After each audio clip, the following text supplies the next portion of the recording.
Hello everyone, welcome back to our YouTube channel perfect classes. तो आज हम पढ़ने वाले हैं क्लास 10th का chapter number 1 a letter to God. A letter to God class 10th का फर्स्ट चैप्टर है जिसके राइटर हैं G.L. फ्यूंटेस। ओके, तो स्टार्ट करते हैं आज का chapter. Wait for a second guys.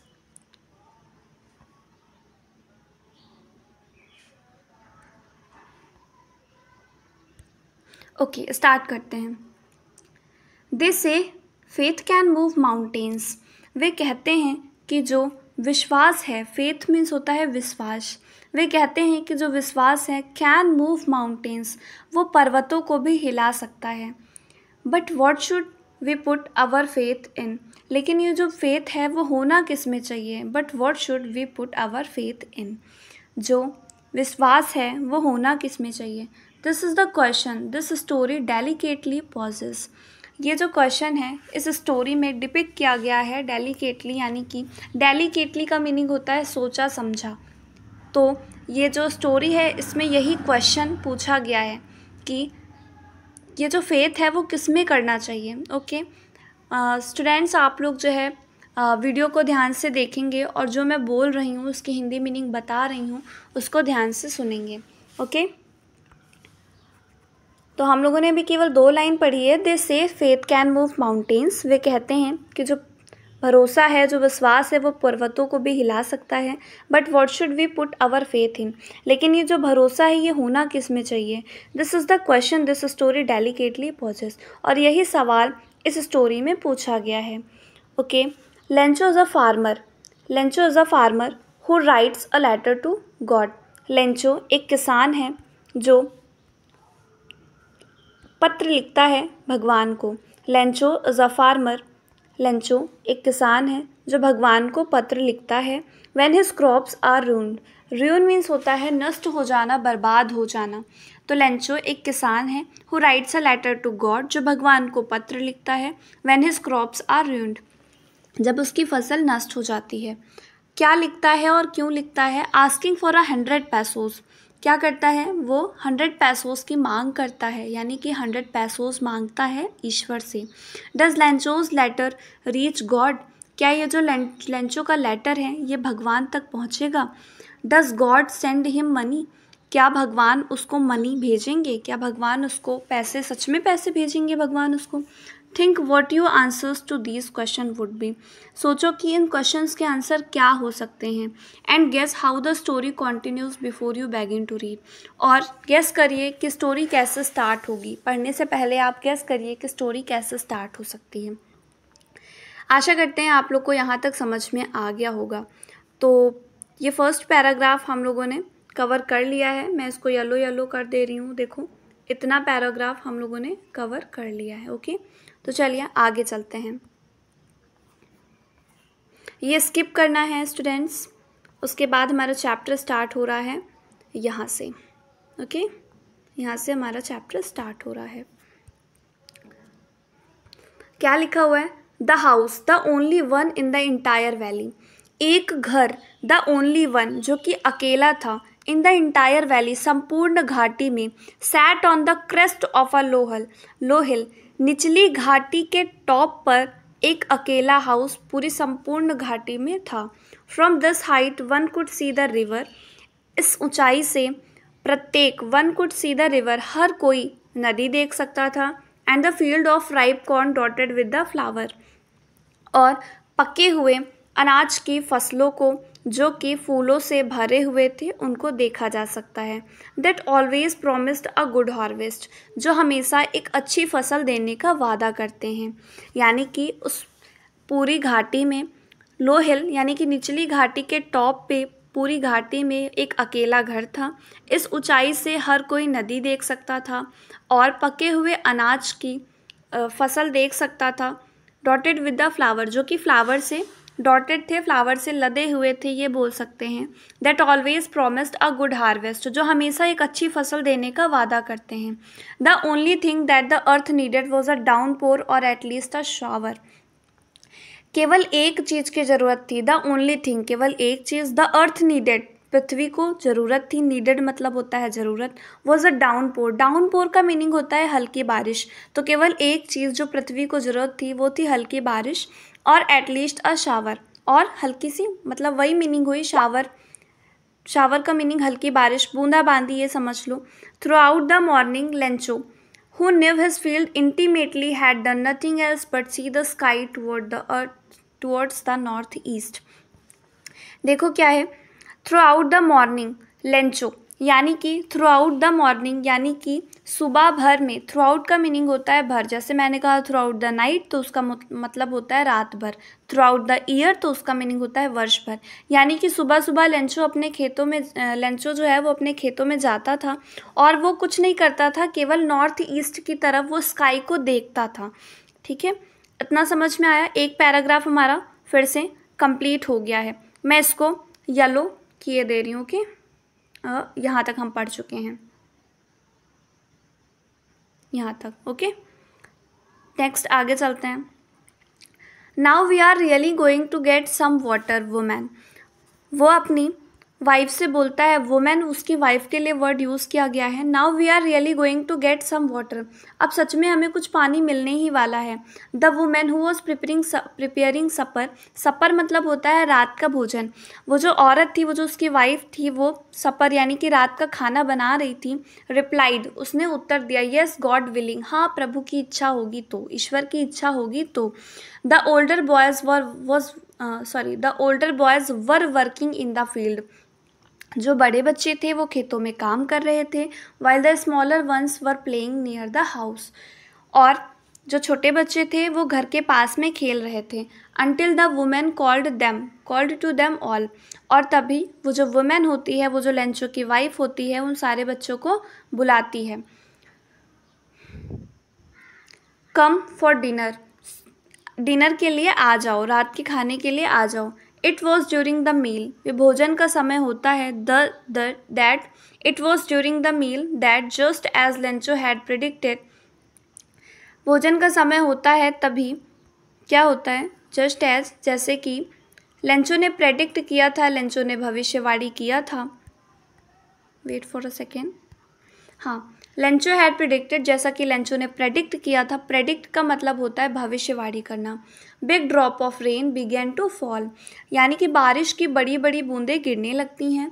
In the north huge mountains, north east, in the north east यानी नॉर्थ ईस्ट के साइड से, huge mountains of clouds could be seen approaching, huge मतलब होता है बड़े बड़े, माउंटेन्स ऑफ क्लाउड यानी पर्वत, बादलों के पर्वत, बड़े बड़े बादल जो है, could be seen approaching, approaching मतलब होता है निकट आ रहे हैं, यानी कि नॉर्थ ईस्ट से बड़े बड़े बादल जो कि पर्वत के समान लग रहे हैं, इतने बड़े बादल हैं, वो निकट आ रहे हैं। द एयर वॉज फ्रेश, जो हवा थी वो बिल्कुल मनमोहक थी, फ्रेश थी, ताज़ी थी, एंड स्वीट, और सुंदर थी, अच्छी थी। The man went out for no other reason than to have the pleasure of feeling the rain on his body. The man, जो आदमी होता है, वेंट आउट, वो बाहर जाता है, फॉर नो अदर रीज़न, कोई दूसरे कारण के लिए नहीं, than to have the pleasure of feeling the rain on its body, on his body, यानी कि वो जो मैन था वो अपने शरीर पे जो बारिश है उसकी बूंदों का प्लीज़र फीलिंग करने गया था, और कोई दूसरे रीजन से नहीं गया था। And when he returned he exclaimed, और जब वो वापस आता है वो बोलता है, एक्सक्लेम्ड मतलब होता है आश्चर्य से बोलना। These are not rain drops, ये रेन ड्रॉप्स नहीं है, ये बारिश की बूंदें नहीं हैं, फॉलिंग फ्रॉम द स्काई, जो कि आसमान से बरस रही हैं। दे आर न्यू क्वाइंस, ये नए सिक्के हैं। The big drops are 10 cent pieces, ये जो बड़ी बड़ी बूंदें हैं वो 10 सेंट पीसेस हैं। And the little ones are 5, और जो छोटे छोटे हैं वो 5 सेंट पीसेस हैं। उम्मीद करते हैं इतना समझ में आ गया होगा। ओके, इतना समझ में आया क्या? ये जो येलो येलो मैं कर रही हूँ, ये क्यों नहीं हो रहा है येलो, पता नहीं क्यों नहीं, हाँ हो गया। ओके, तो ये जितना येलो येलो मैंने किया है इसका मतलब है इतना आप पढ़ चुके हैं। ठीक है, चलिए नेक्स्ट पैराग्राफ पे चलते हैं। क्या है? विथ अ सेटिस्फाइड एक्सप्रेशन, यानी कि एक सेटिस्फाइड संतुष्टि भरे एक्सप्रेशन से ही regarded the field of a ripe corn with its flower draped in a curtain of rain. वो क्या करता है, एक सेटिस्फाइड एक्सप्रेशन से अपने पके हुए अनाज के खेतों को जो कि फ्लावर से भरे हुए हैं देखता है। But suddenly a strong wide began to blow and along with the rain very large hail stone began to fall. But suddenly, लेकिन अचानक से तेज से हवा चलने लगती है बारिश के साथ में। अलॉन्ग मीन्स होता है के साथ में, यानी कि बारिश के साथ में तेज से हवा चलने लगती है। With the rain very large hailstones begin to fall, और बड़े बड़े ओले गिरने लगते हैं। These truly did resemble new silver coins. वो सचमुच एक नए सिल्वर कॉइन्स की तरह लग रहे हैं। रिसेंबल्स का मतलब होता है लग रहे हैं, प्रतीत हो रहे हैं।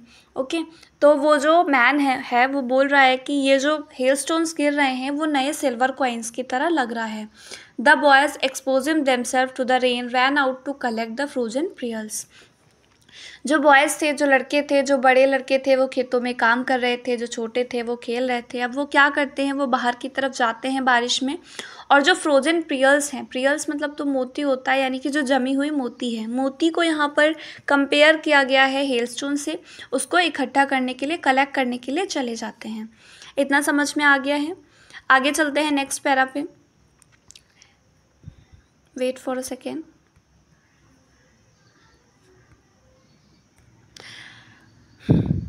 It's really getting bad now exclaim the man. अब जो मैन होता है वो कहता है अरे ये तो बुरा हो रहा है। I hope it passes quickly. मैं आशा करता हूँ कि ये जल्दी से गुजर जाएंगे, यानी कि जो बड़े बड़े हेलस्टोन्स हैं वो जल्दी से चले जाएंगे। It did not pass quickly, but ये तो गए ही नहीं। For an hour the hell rain on the house.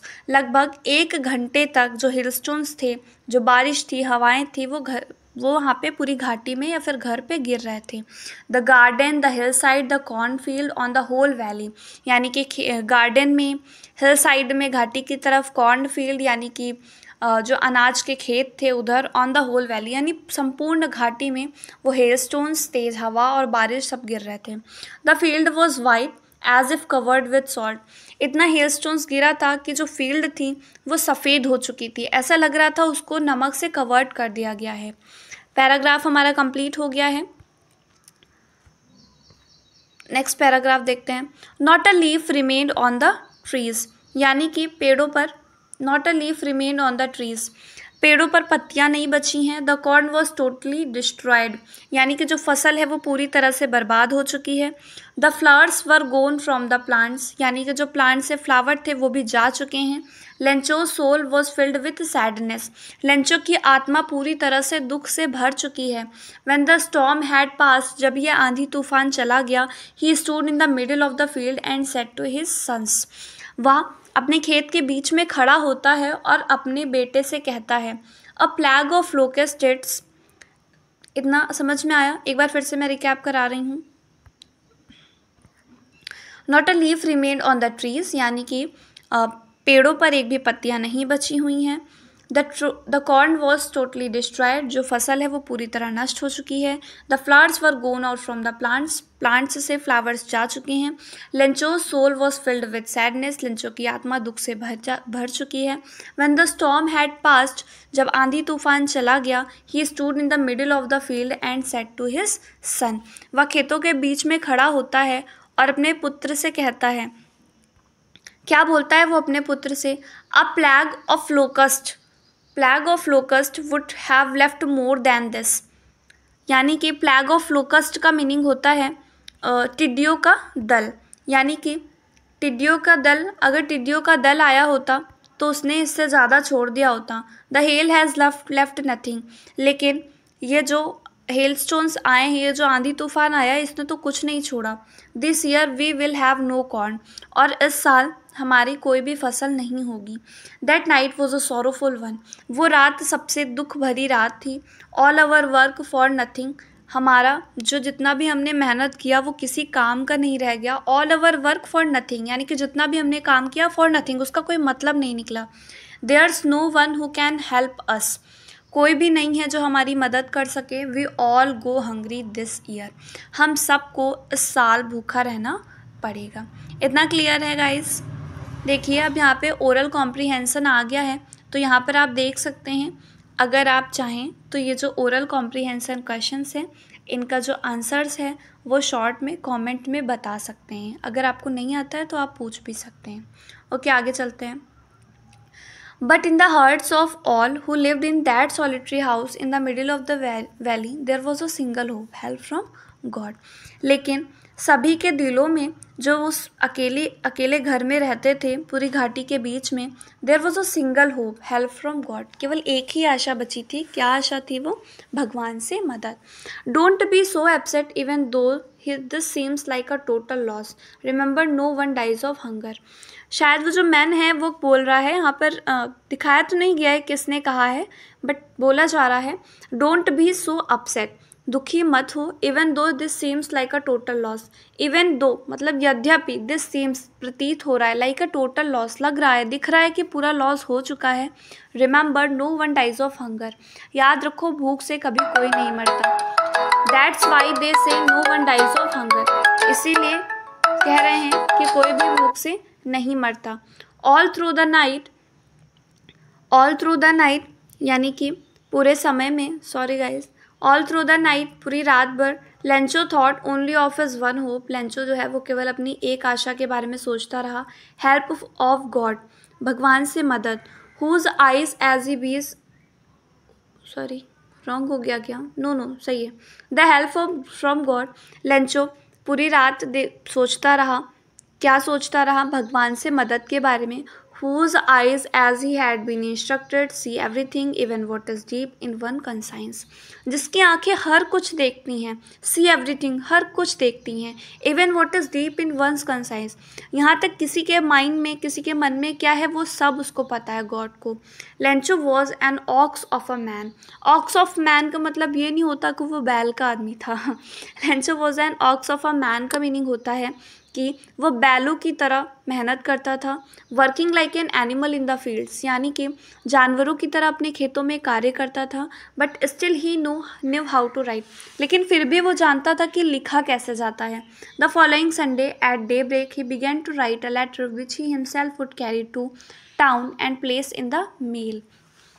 The following Sunday यानी आने वाले संडे को, एट डे ब्रेक दिन के समय, he begin to write a letter, उसने लेटर लिखना स्टार्ट किया, which he himself would carry to town, जो वो खुद ले गया, कहाँ पे ले गया? टाउन में, कस्बे में लेके गया, and place in the mail, और उसने मेल में प्लेस कर दिया। It was nothing less than a letter to God, वो और कुछ नहीं था, वो था भगवान को पत्र। तो बताइए आप लोगों को क्या इतना समझ में आया है क्या? यहाँ से पूरा बताया यहाँ तक, बताओ क्या इतना समझ में आया है? आशा करते हैं आ गया होगा। चलिए फिर इसको हटाते हैं ताकि आप लोग को क्लियर देख सके। यहाँ तक हमने पढ़ा है than a letter to God. आगे चलते हैं। गॉड, ईश्वर, ही रोट, वह लिखता है, if you don't help me, अगर आप मेरी मदद नहीं कर सकते, if you don't help me, अगर आप मेरी मदद नहीं करेंगे, my family and I will go to hungry this year, मुझे और मेरे परिवार को इस साल भूखा रहना पड़ेगा। I need 100 pesos in order to sow my field again, मुझे 100 पैसोस की ज़रूरत है, मुझे अपने फील्ड फिर से बीज बोने के लिए, and to live until the crops come, और तब तक कि जीवित रहने के लिए जब तक कि मेरी दूसरी फसल तैयार नहीं हो जाती, बिकॉज द हेल स्टॉर्म, क्योंकि जो आंधी तूफान है। उसके बाद क्या लिखा हुआ है? डॉट डॉट डॉट, शायद उसने पूरा लिखा हो, यहाँ पे डॉट डॉट कर दिया गया है, ठीक है। आगे चलते हैं, ये पैराग्राफ हमारा कंप्लीट हो गया। नेक्स्ट पैराग्राफ चलते हैं। He wrote to God on the envelope, envelope मतलब लिफाफे पे, लिफाफे वो लिखता है टू गॉड यानी भगवान के लिए। Put the letter inside and still troubled went to town, inside यानी कि अपने अंदर पॉकेट में या कहीं भी लेटर को लिखता है, एंड स्टिल ट्रबल्ड और अभी भी परेशान दिखता है, वेंट टू टाउन और वो कहाँ जाता है? कस्बे में जाता है। एट द पोस्ट ऑफिस, वो पोस्ट ऑफिस पहुंचता है। He placed stamped on the letter, letter पे एक स्टाम्प लगाता है, and dropped it into the mail box, और उसको मेल बॉक्स में डाल देता है। ओके, इतना हमारा फिर से हमने पैराग्राफ ख़त्म कर लिया है। कहाँ से? यहाँ तक। ओके, मेल बॉक्स तक जितना कलर्ड येलो कलर्ड है उतना हम लोगों ने कवर कर लिया है। चलिए आगे चलते हैं।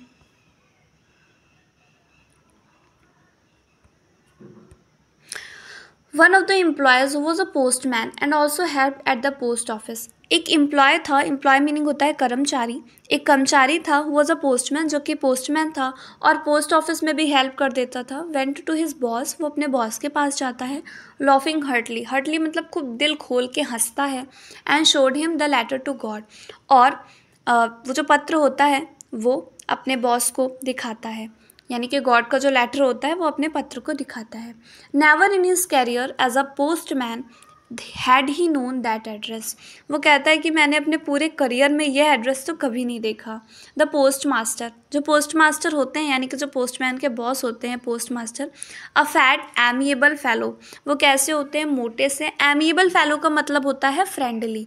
एमिएबल फेलो का मीनिंग क्या होता है, फ्रेंडली। यानी कि जो पोस्टमैन होते हैं, जो पोस्ट मास्टर होते हैं, जो पोस्टमैन के बॉस होते हैं, वो एमिएबल फेलो होते हैं, जो फैट होते हैं, थोड़े से मोटे होते हैं और बहुत ही मैत्रीपूर्ण होते हैं, बहुत ही फ्रेंडली होते हैं। ऑल्सो ब्रोक आउट लॉफिंग, वो भी खूब तेज तेज से हंसने लगते हैं। But almost immediately he turn serious, लेकिन कुछ देर बाद वो सीरियस हो जाते हैं। Tapping the later on his desk, वो जो लेटर होता है वो अपने डेस्क पे ऐसे पटकते हैं या फिर रखते हैं।